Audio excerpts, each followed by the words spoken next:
Mi nombre es Gabriel Sandín, pertenezco a la regional Mar del Plata Juan Manuel Fangio y me toca presentar dos charlas, van a ser en esta ocasión.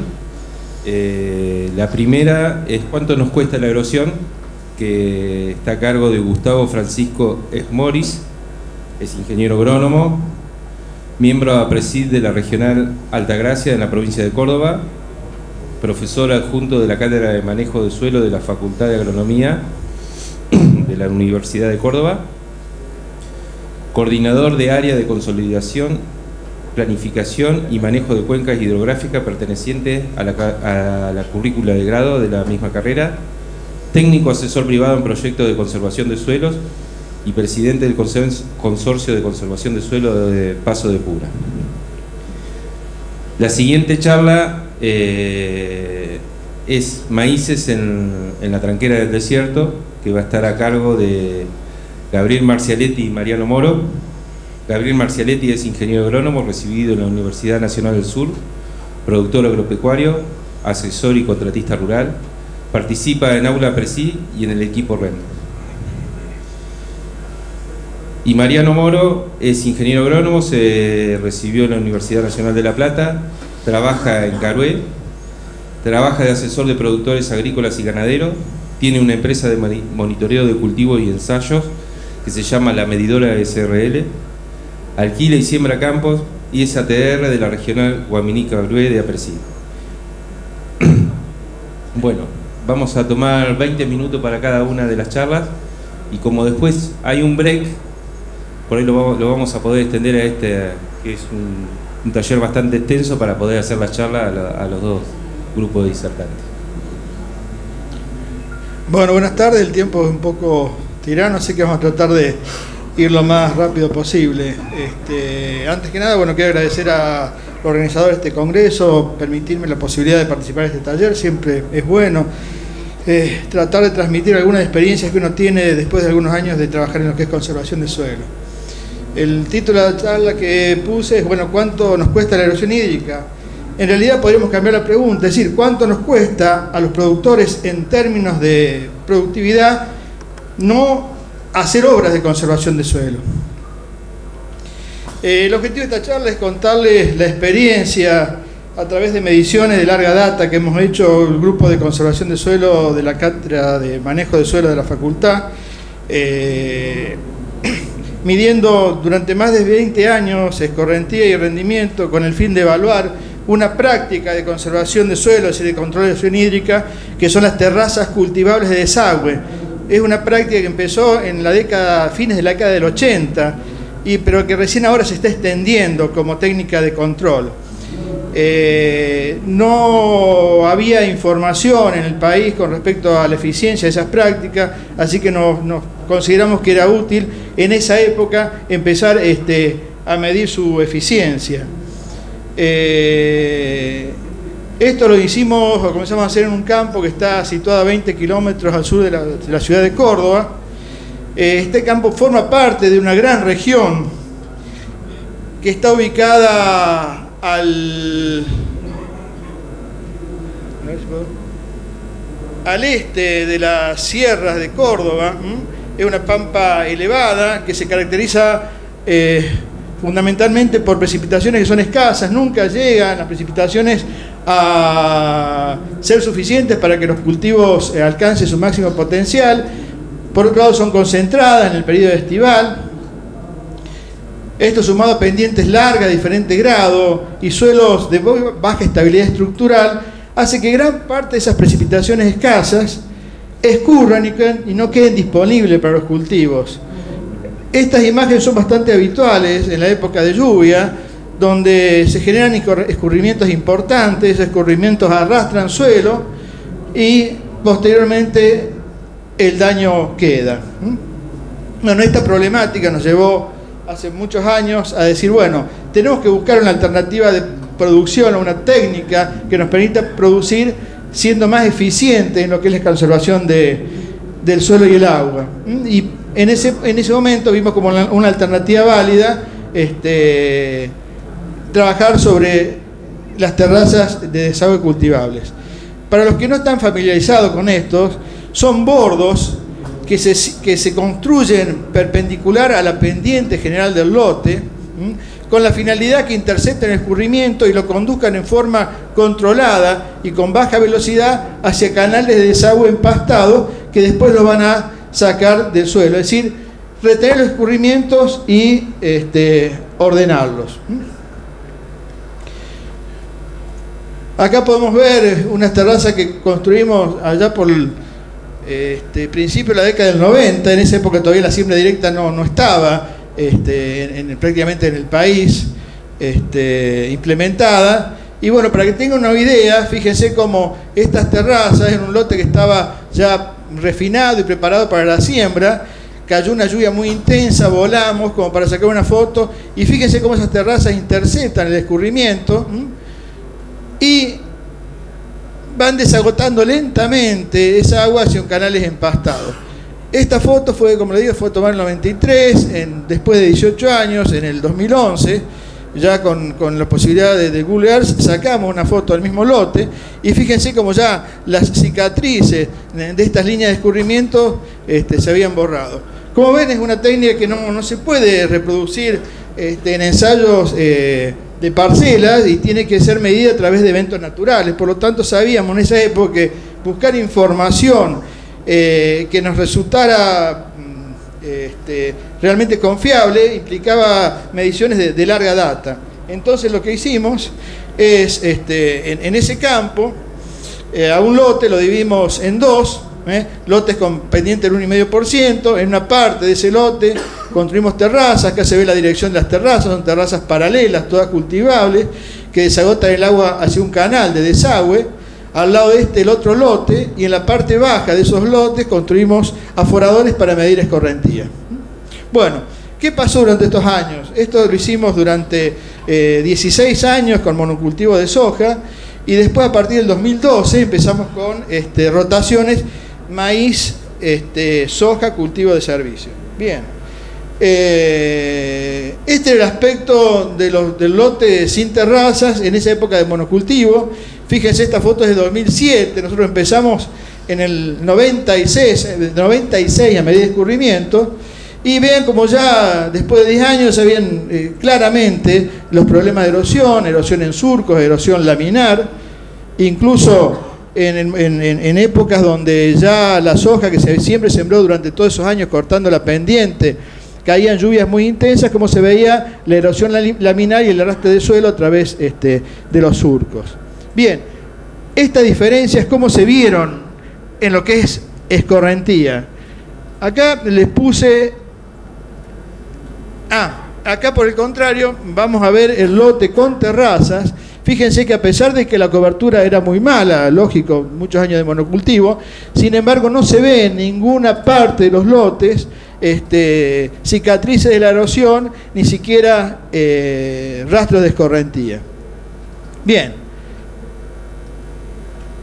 ¿Cómo se comportaron los lotes en esos años con respecto al escurrimiento? Acá tenemos 4 precipitaciones. Puse a propósito 4 eventos de poca importancia, es decir, lluvias que se dan todos los años. 20, 22 milímetros, 16, 43, en todos los años hay una lluvia de esta. Y en el lote sin terrazas, vean los porcentajes de escurrimiento. Hay porcentajes que van desde el 15 al 20 y pico de %, es decir, porcentaje importante de agua que se va. Por el contrario, en el lote con terrazas tenemos valores del 1,406, prácticamente el agua queda totalmente retenida en el campo. Estas diferencias se hacen mucho más evidentes con lluvias más intensas. Esto se mantiene en valores muy bajos y esto se incrementa a valores de 40, 50, 60%. Bueno, ¿qué pasó después de 2012 cuando empezamos con las rotaciones? Ya la situación de los lotes cambió, esta era la cobertura, realmente mejoró mucho la respuesta de los lotes ante las precipitaciones intensas. Ya esa lluvia de 20, 22 milímetros no generaban escorrentía, pero sí lo hacían las lluvias intensas. Acá vemos los registros de una campaña en particular que fue el tercer año de empezar la rotación, en 2015. Acá tenemos una precipitación de 51 milímetros que cayó en enero, con un lote con maíz con 6 hojas. Fíjense que fue una lluvia muy intensa y con el suelo húmedo por precipitaciones anteriores. De los 51 milímetros que cayeron, 27 se fueron por escorrentía. Fue más del 50% del agua que se fue. Un mes después, febrero del 2015, 93 milímetros. Ya encontró el lote con mejor cobertura, el maíz casi en floración. El 25% se fue.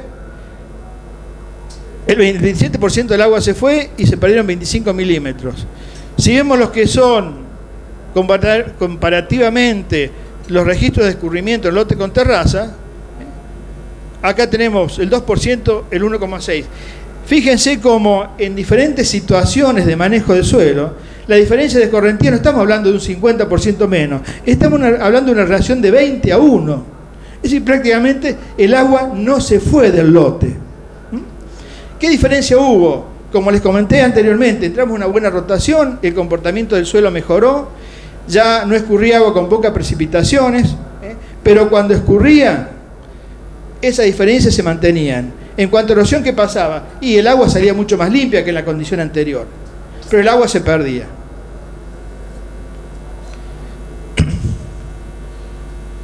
Si estos 25 y 27 milímetros que se perdieron en esa campaña, los transformamos a través de un cálculo de eficiencia de uso de agua en quintales perdidos o kilos perdidos de soja, vemos que esos 50 milímetros nos podrían haber costado 3,5 quintales de soja, 9 quintales de maíz. A valores actuales no es poca plata, 2.500, 3.200 pesos por hectárea de cultivo. Esto es por pérdida únicamente de agua. Si consideramos también las pérdidas de suelo, hay trabajos o estudios que dicen que por cada centímetro de suelo perdido por erosión, el campo pierde una capacidad potencial de rendimiento de 35,5 quintales de soja por hectárea, 80 de maíz y 40 en trigo. Diferencias que hay que sumarlas a estas. Y también agregarles, por supuesto, más difícil todavía de medir, las pérdidas que se van en fertilizantes en forma de escurrimiento o nutrientes que se pierden disueltos en el agua y en el suelo que se va. Bien, estas son estimaciones. Ahora, si vemos ya los efectos concretos sobre el rendimiento, acá les voy a mostrar en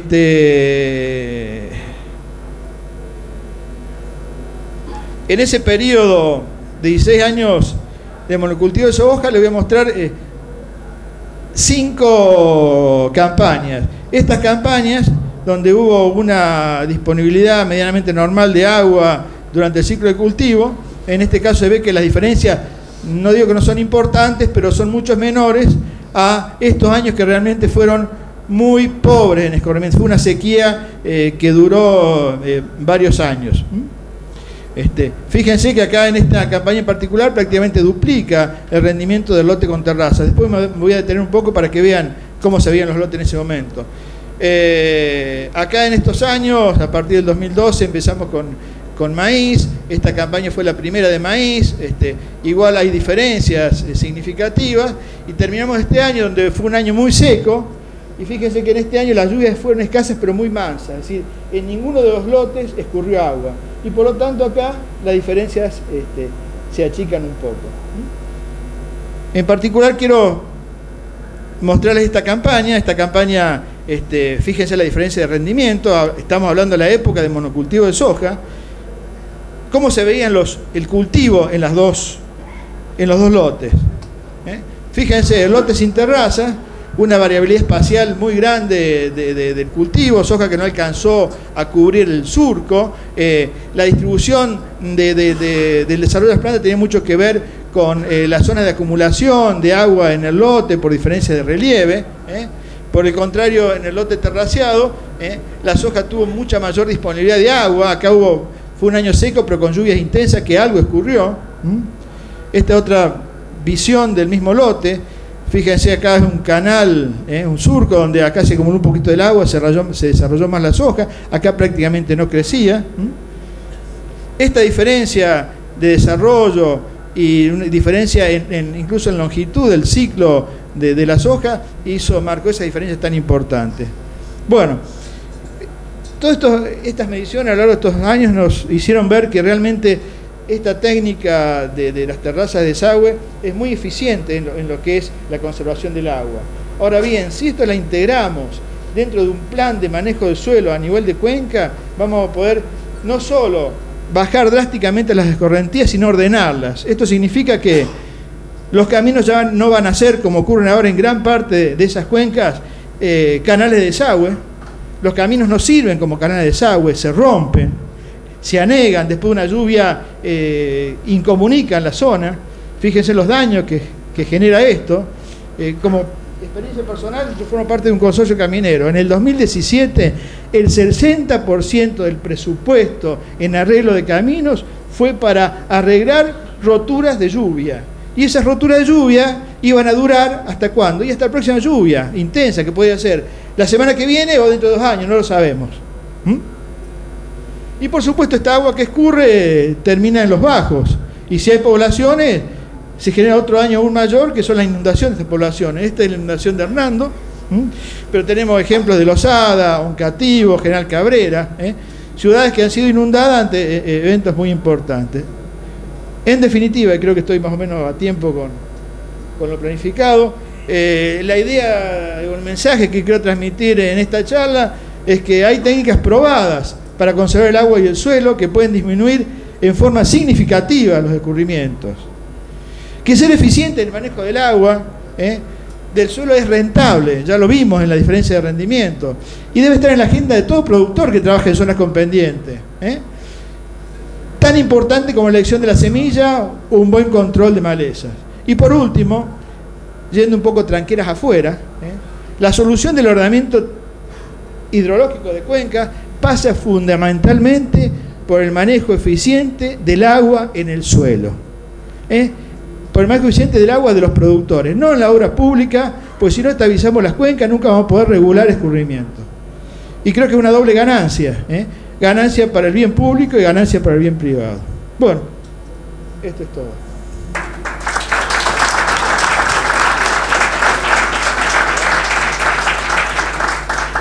Gracias, Gustavo. Bueno,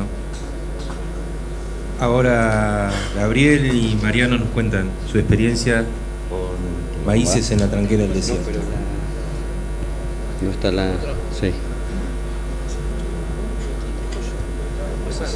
¿Ninguna de estas no está acá? No. Esa es la que terminó de rodar recién. No sería... Esta dice que es.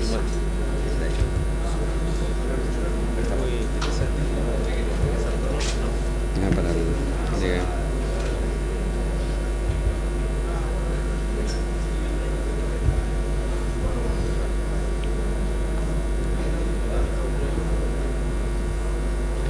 Bueno, buenas tardes.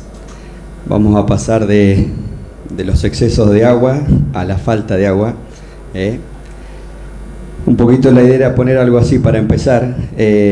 ¿Cómo contarlo esto? Estamos en una zona muy marginal al sur de la provincia de Buenos Aires. En realidad le pedí permiso a un amigo que es Christian Klein, que siempre dice él que estamos en las tranqueras del desierto, y de ahí salió el nombre de Maíces en las tranqueras del desierto. Les cuento, la regional nuestra se llama Guaminí-Carué. Los partidos de Guaminí, Adolfo Alsina, Saliqueló, Saavedra, Puan y Torkins son los que integramos, los integrantes que están, que vinieron acá a mano izquierda de aplaudidores. Así que bueno, esa es la idea. Y la zona nuestra la dividimos en 2 zonas. Las lagunas de las encadenadas de Guaminí dividen en una zona norte y una zona sur, donde nosotros, por una cuestión le pusimos la zona de la arena y la zona de la tosca, ¿no? Y bueno, con esto también se definen partidos de fútbol y se definen un montón de cositas muy importantes como grupo que me parece que es muy bueno contarlo. Este es el grupo nuestro. La idea es que tratamos de ir siempre juntos, siempre para todos lados. Y bueno, un poco era contarle qué hacíamos antes y a dónde estamos apuntando, y todas estas cosas que fuimos haciendo fue generando información entre todos juntos con un destino en común. Traje las lluvias de lo que sería la zona mía, de Torkins. Cuando le hablo de tranqueras desde el desierto, fíjense en de la línea negra que se trazó ahí. Cuando se abre la tranquera, entra el agua y tenemos buenas precipitaciones, y cuando se cierra la tranquera tenemos bajas precipitaciones. Esto es una serie de 100 y pico de años, si bien va en aumento y en tendencia, pero bueno, lo que queríamos reflejar con esto me parece que queda más que claro por qué lo llamamos tranqueras del desierto, ¿no? Esto también lo que pasa mes a mes. Fíjense en cómo las mínimas y las máximas que hemos tenido y cómo se ubica el promedio de las precipitaciones. Y bueno, con todas esas distintas cosas, por ahí me estoy olvidando de decir que la zona nuestra es una zona triguera por excelencia en general, salvo la zona norte, digamos de las lagunas para arriba, que se hace más girasol, que se hacía más girasol, que empezó el tema de la soja, el tema del maíz. Y bueno, es importante destacar que en la parte sur, donde nosotros en líneas generales son cultivos en maceta, ¿no? Es lo que hacemos. Estas son las probabilidades de lluvia para Gruesa. Como ven,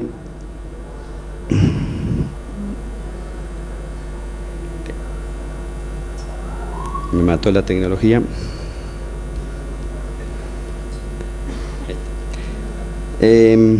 Así que bueno, quería contarle la probabilidad normalmente de que lluevan 540 milímetros es de un 40%, y a su vez con la erraticidad de las zonas. Entonces bueno, ¿qué les quería contar? Hace años atrás se sembraban entre 50 y 60 mil plantas de maíz. Así que si ustedes se imaginan, esas plantas quedaban así. Era un cultivo en maceta donde todas las plantas de maíz quedaban amontonadas y no sabían para dónde salir. El año que te llovía bien, perfecto, estaba todo bárbaro, superaba los 5.000 kilos, pero en los años malos muchas veces no cosechabas, se lo comían las vacas, o a veces no se justificaba pasarle la máquina. Estos son datos de Estancia Funke, 21 años de datos, desde el año 92 hasta el año 2013. Fíjense en que solamente 3 años pasan los 5.000 kilos. Entonces, ¿qué pasa? Eran maíces de alta densidad, ¿no? A partir de que viene la baja densidad, es que, un poco para mostrarlo gráficamente, fíjense en 21 años, 30.35 quintales de maíz. Entonces, con años de 0 y con años de 5.000 kilos, pero en general en 20 años solamente 3 años hubo que pasó los 5.000 kilos. ¿Qué hicimos? Encontramos la baja densidad. Encontramos la baja densidad, entonces le dimos a... Nosotros tenemos varias macetas grandes y macetas chicas, y a todas le dijimos, bueno, antes te ponía 60.000 plantas, ahora te pongo 25 o te pongo 30. Bueno, a partir de ahí son los últimos 4 datos. Si bien los primeros 3 años fueron muy buenos, pero no nos olvidemos que este último año, que llovió en los 3 meses, no llegó a 100 milímetros, se cosecharon 2.500 kilos de maíz y se pudo cosechar. En un año normal de los anteriores no se hubiera podido cosechar nada, ¿no? Obviamente son pocos datos, pero bueno, son datos alentadores. Entonces, a partir de acá, lo que pensamos para adelante es el tema de, ahí está, casi 50 quintales en los 4 años, y lo que pensamos a partir de ahora en adelante es buscar algo así, ¿no? Que todas las plantas estén contentas, estén conformes, y hacer una agricultura por ambiente, ¿no? Esa es un poco la idea. Hacer una agricultura por ambiente donde le demos a cada maceta la cantidad de plantas que cada una de las plantas que cada maceta necesita y que le puede aportar agua. Y de esta manera tratar de estabilizar los rindes y mejorar, digamos, todo lo que es la calidad de grano, etcétera. Así que bueno. Y bueno, antes de que empiece Mariano, siempre la idea es decir, bueno, ¿qué es lo que puede venir, no? Hoy estamos creyendo que agricultura por ambiente es lo mejor o es lo superador, pero seguramente dentro de algún tiempito va a quedar como algo en el recuerdo, como fueron las 50.000 plantas o como fue la baja densidad. Así que con esto le doy la posta a Mariano.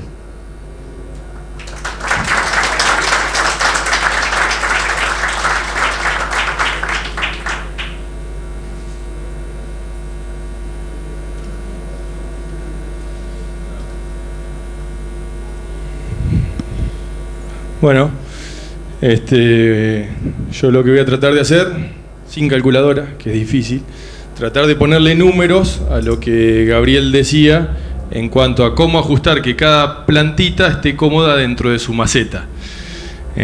Y principalmente nos basamos mucho en lo que estudian de verdad, como en este caso Andrade, en el cual, pensando en los factores que determinan el rendimiento, el más importante sin duda es el número de granos por planta. Después vendrá en forma secundaria el peso de 1000 granos, vendrá la capacidad de macollaje, vendrá la prolificidad.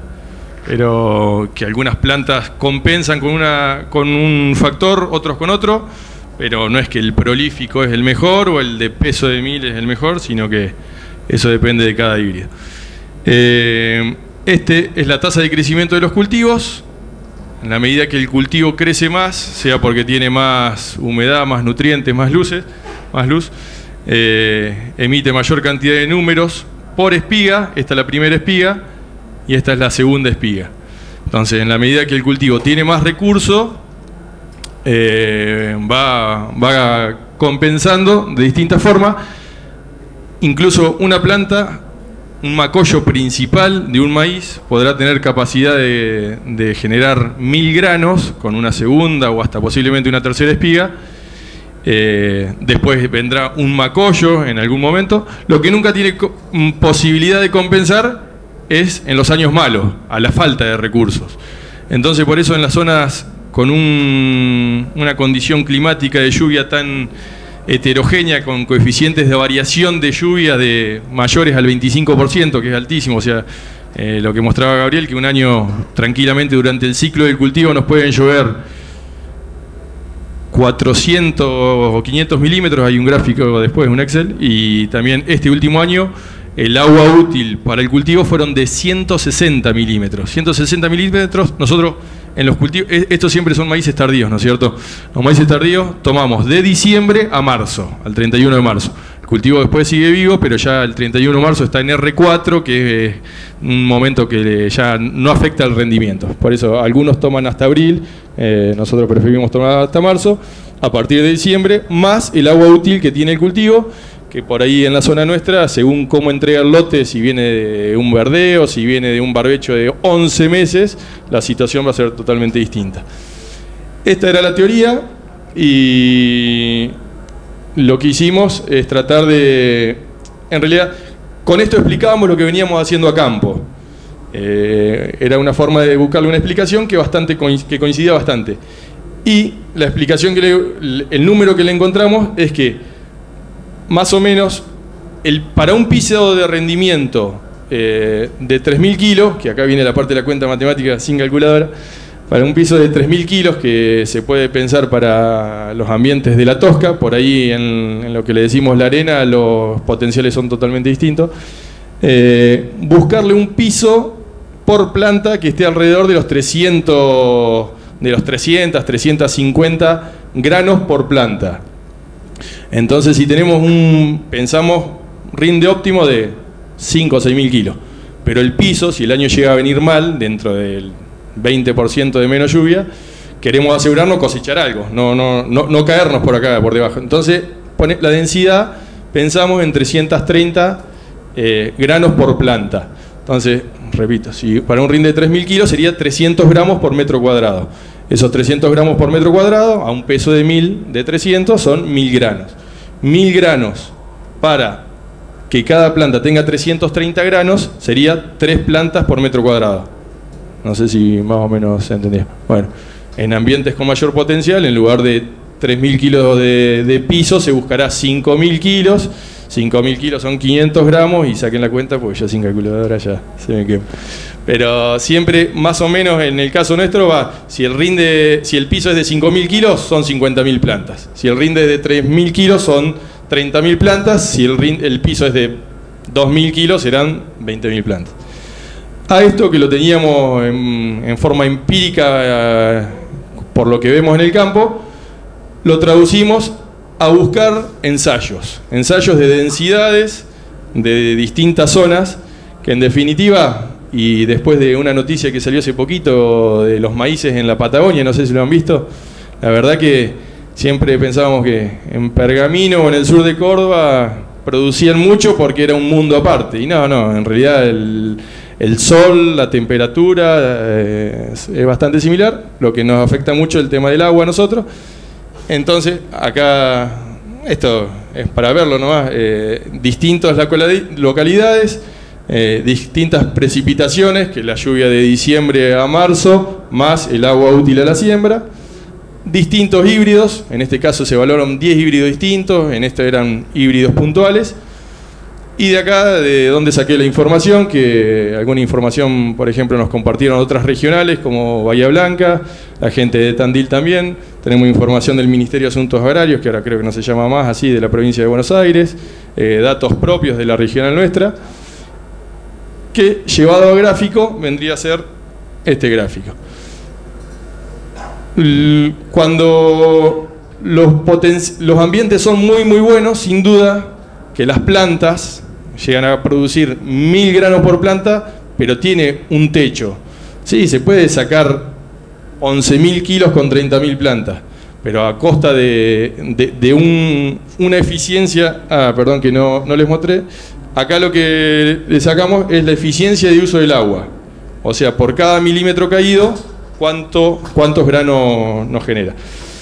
Sin duda que bajas densidades nos pueden producir altos rendimientos, en este caso, acá están las densidades y acá están los rendimientos, nos pueden generar altos rendimientos, pero la eficiencia nos baja muchísimo y el recurso escaso nuestro es el agua. Y cuando nos venimos a ambientes de menos de 8.000 kilos o de 6.000 kilos, sin duda que la forma de la curva es esta, que nos valida la teoría nuestra de las 330 semillas por planta o un óptimo de entre 500 y 600 semillas por planta. Bueno, estos son datos climáticos, cada productor, estos son 50 años, del 68 al 90 y pico, y acá lo que hice en la columna de más a la izquierda es lo puse en escala decreciente. En los últimos 50 años, este justamente fue el del año pasado, y después cada productor pone su piso su rendimiento base en base al riesgo que quiera tomar. Habrán productores más conservadores que quieren tomar el riesgo de que un año de cada 10 llueva poco, entonces las precipitaciones estarán en los 200 milímetros, por decir algo. Esos 200 milímetros a una eficiencia de uso del agua de 20:1 tendrán un piso de 3.500 kilos de rinde, y habrán productores más arriesgados que tengan un piso de 5.000 kilos de rinde. Y todo lo que dije recién un poco se tira a la basura cuando nos ponemos a hablar híbrido por híbrido, porque lo que yo recién le digo es analizando datos en general de muchos híbridos en muchos lugares distintos. Pero después cada híbrido se comporta de una forma distinta. Este es un ejemplo cualquiera de uno de los ensayos, pero acá hay híbridos que al aumentar la densidad en un mismo ambiente, estos son distintos híbridos que se probaron en 3 campañas distintas. Esto es de APRESID, de la red de maíces tardíos. A medida que aumenta la densidad, en el promedio de los 3 años sube el rendimiento, y hay otros híbridos que en la medida que aumenta la densidad bajan los rendimientos. La verdad que habría que hacerlo híbrido por híbrido. Acá hay algunos materiales, pero después, bueno, cada campo es un mundo. Pero con esto un poco me excuso por si no se llega a dar lo que yo estoy diciendo. No, pero cada híbrido, hay algunos que el 70%, no sé qué, están dentro de los parámetros, y después hay híbridos que se comportan de forma distinta. Cortito nomás. Hola. Hola. No, nada, queríamos poner como un sinónimo de la arena en el desierto. Se parece a una montaña de maíz, y lo que queríamos aportar con Mariano era un granito de arena o un granito de maíz. Más que eso.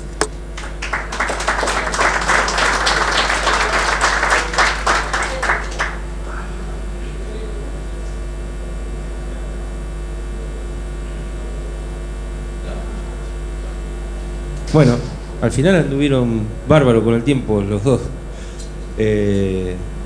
Vamos a tomar el espacio para preguntas y bueno, van pidiendo, les voy alcanzando el micrófono.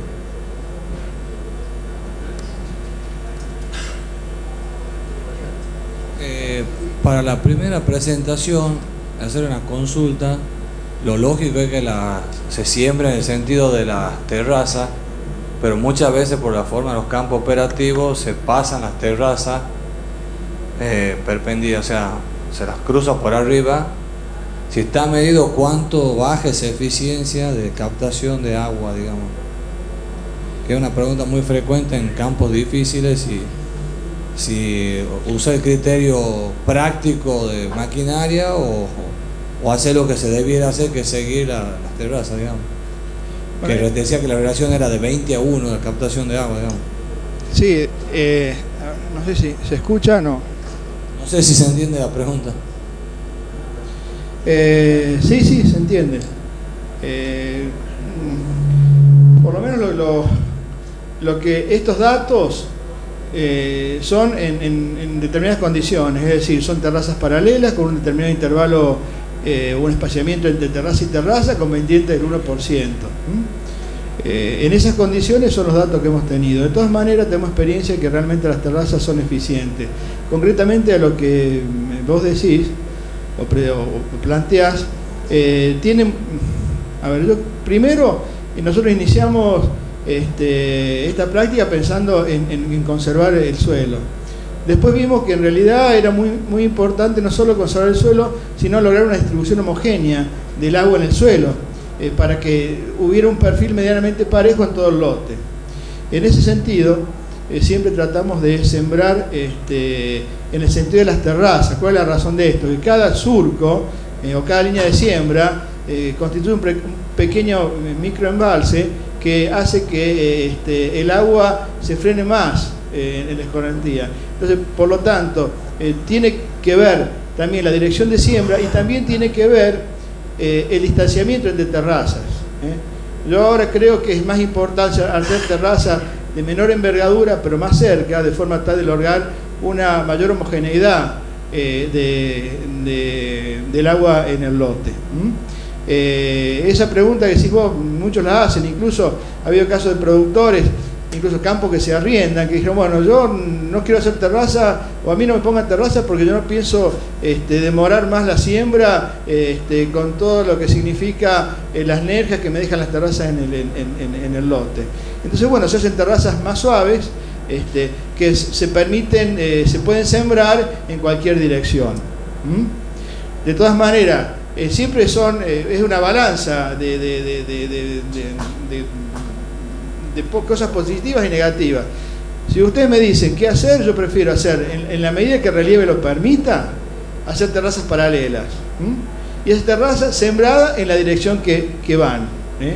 Si eventualmente son relieves muy complicados que no permiten paralelizar, o forma de lotes que no permiten sembrar en la dirección de las terrazas, y bueno, se diseñarán de forma tal de que se siembre en la dirección que se pueda. Creo que medianamente contesto tu pregunta.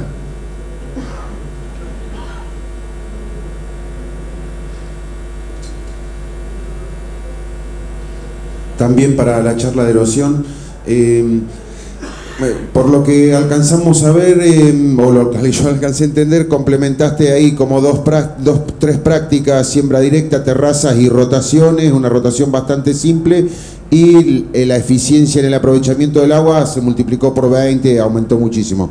Con respecto a erosión, ¿te conformarías también con integrar esas 2 o 3 prácticas, o le agregarías pastura a las rotaciones, cultivos de cobertura, y si le verías sentido pensando no solo en la eficiencia de uso de agua, sino en erosión? Digamos, en el ambiente nuestro estamos hablando pendientes del 1 al 3%, con una rotación del tipo que mostré yo recién, es decir, rotación con una gramínea que genera de alto volumen, más un cultivo de servicio, más soja, una rotación muy simple, que estamos controlando bastante bien la erosión, no habría mayor problema.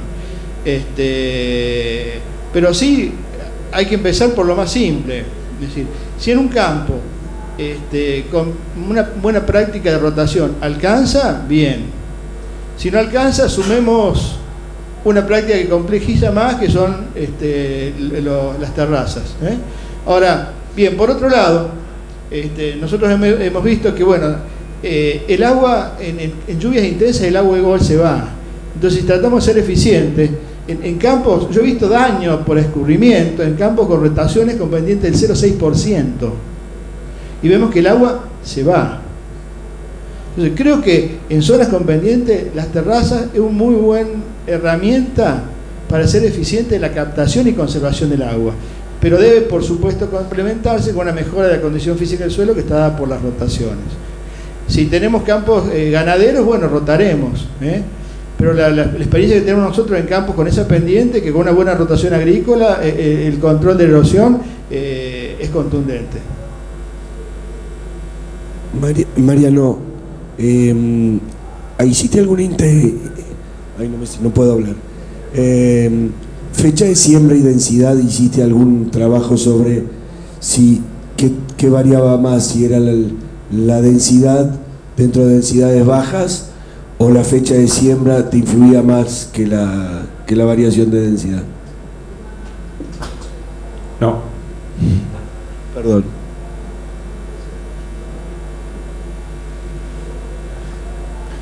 Sí, para Mariano y Gabriel.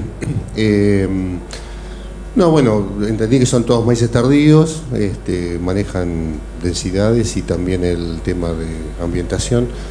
Pero bueno, la pregunta es si también, o si hicieron algunas experiencias respecto a cultivos de servicio con todo ese tiempo tan largo que tienen de barbecho, ¿no?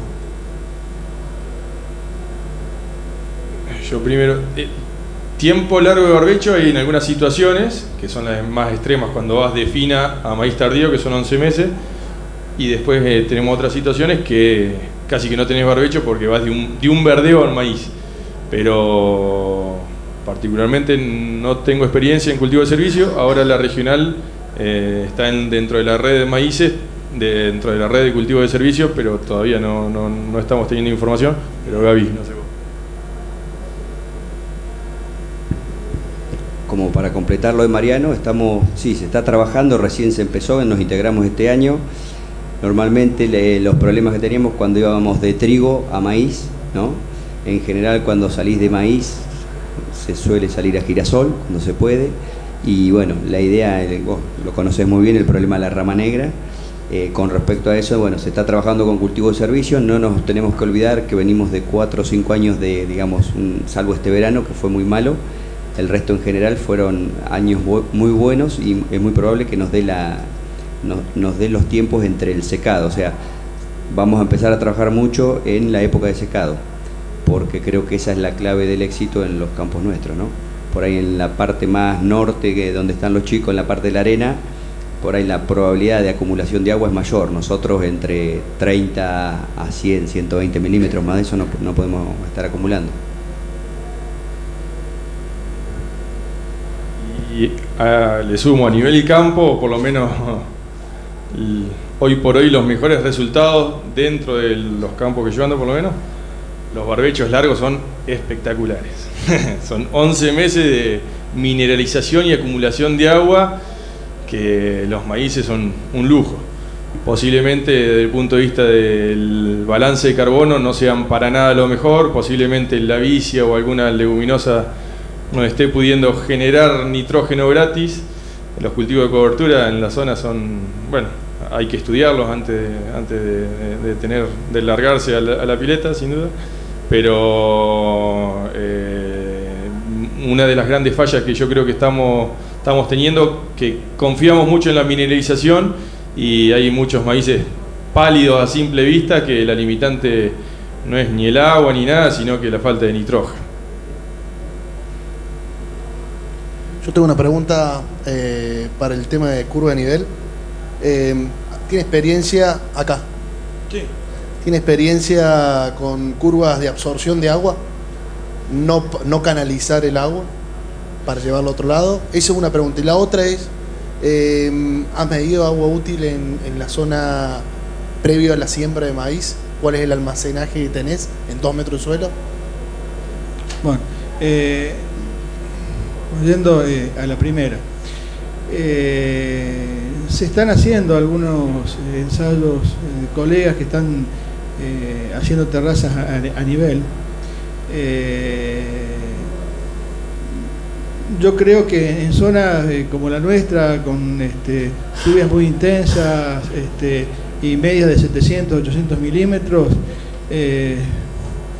no creo que sea muy razonable pretender de que hacer terrazas. Primero que las terrazas en curva de nivel hace que no haya una red de drenaje definida en el campo.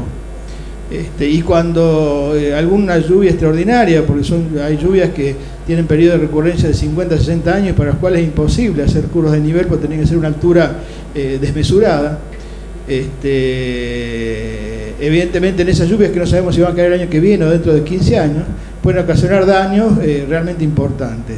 Entonces yo creo que en zonas agrícolas lo razonable es hacer terrazas de desagüe que permitan ordenar el escurrimiento, hacerlas de una pendiente muy baja en todo caso, y con un espaciamiento que permita que acumulen la mayor cantidad de agua, pero dar la posibilidad en eventos extraordinarios que esa agua se vaya, porque si no puede ocasionar mucho daño.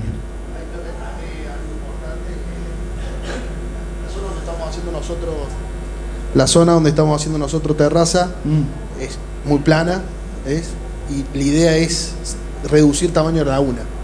Preferimos que no hagan pequeños embalses o pequeños diquecitos en todo el lote y no lo haga solamente uno, porque tenemos las napas, no queremos perder la mejor parte del campo por exceso de agua. Entonces preferimos directamente frenar el agua mucho antes y no se nos haga laguna y no se nos junte eso con el agua, con la napa, y nos levante y nos suba sal.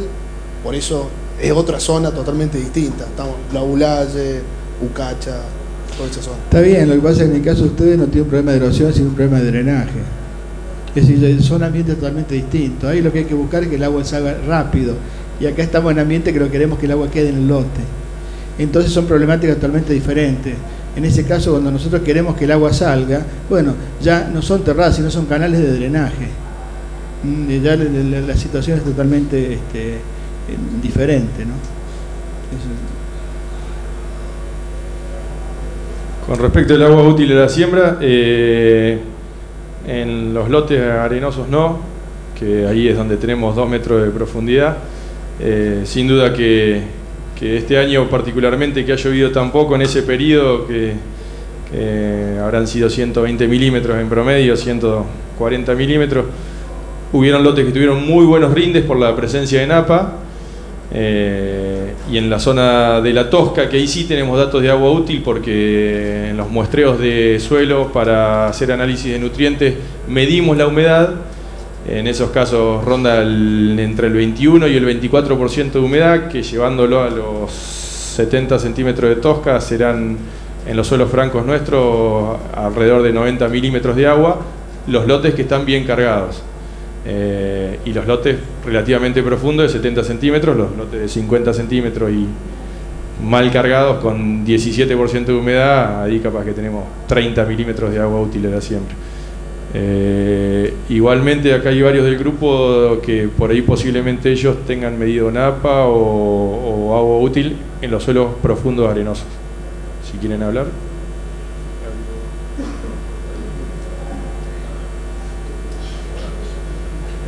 No, parecido a lo de Mariano, yo estoy en la zona más sur y en definitiva la limitante es la Tosca. Tenés 50 centímetros, tenés 50 milímetros promedio, ¿no? Hay suelos de 40 y hay suelos de 60, pero no, digamos, la limitante siempre es la Tosca, por eso la macetita. Y después, no sé, supongo y entiendo que la parte de ustedes la solucionarán mucho con el tema de cultivos de servicio, de cobertura, ¿no?